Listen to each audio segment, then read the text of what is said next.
So may booking tayo mga ka-ride sa Alida Tower. 1 kilo lang naman medical yung ating item. Di-deliver natin na Santa Rosa, Laguna. So ang delivery fee niya is 241 pesos. Medyo malayo yung drop off natin mga ka-ride dahil Santa Rosa, Laguna. Tara, let's go mga ka-ride. Pick upin muna natin to.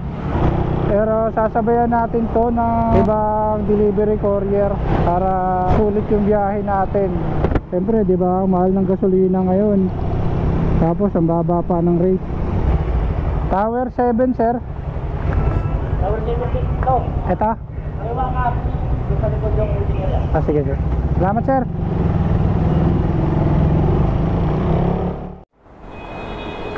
So, yun mga ka-ride, nakuha na natin yung ating items.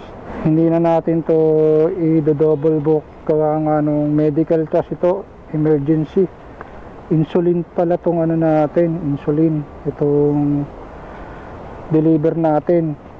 So hindi natin kailangan i-double book kasi bibigyan na lang daw tayo ng customer ng tip kasi sa senior daw to kaya kailangan daw ng insulin yung dideliveran. So kailangan natin itong i-diretso. So yun lang mga ka-ride. Ganun talaga kapag siyempre pag emergency talaga yung items na i-deliver mo, hindi mo kailangan mag-double book. So kukuha na lang tayo ng booking sa Laguna, no?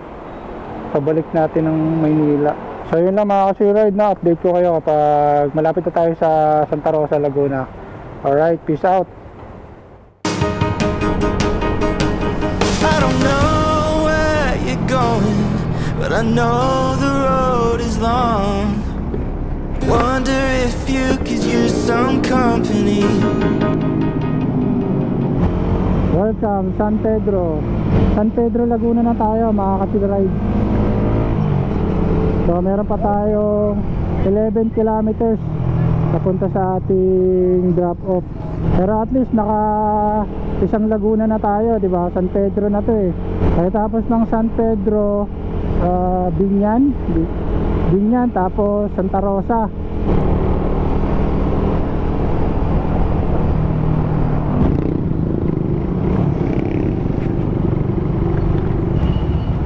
So ito na yung Pasita Complex dito sa Laguna. San Pedro ba to?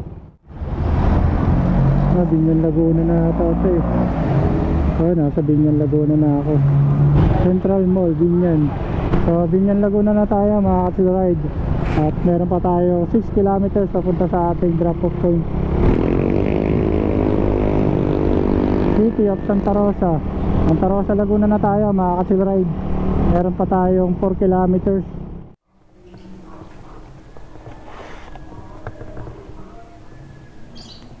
Ayun na po. Mamibilin po, ma'am. Sinend ko na po sa kanya, ma'am. Apo. Thank you po. So yun nga mga ka-ride, na drop na natin dito sa Santa Rosa, Laguna. So malapit na to sa Laguna Bay. Hindi na tayo nag-double book mga ka-ride kasi yung customer natin, bibigyan naman tayo ng tip. Sinend na sa Gcash natin kung magkano yung tip na binayad sa atin. So yun lang mga ka-ride, no. Kung ano ba ang buhay ng isang delivery riders, no. Kung saan tayo napupunta, saan lugar na tayo napadpad. So ngayon, ang problema naman natin ngayon is maghanap tayo ng pwesto na makakainan. Yun lang mga ka-ride, maraming salamat. Keep moving and be positive. Peace out.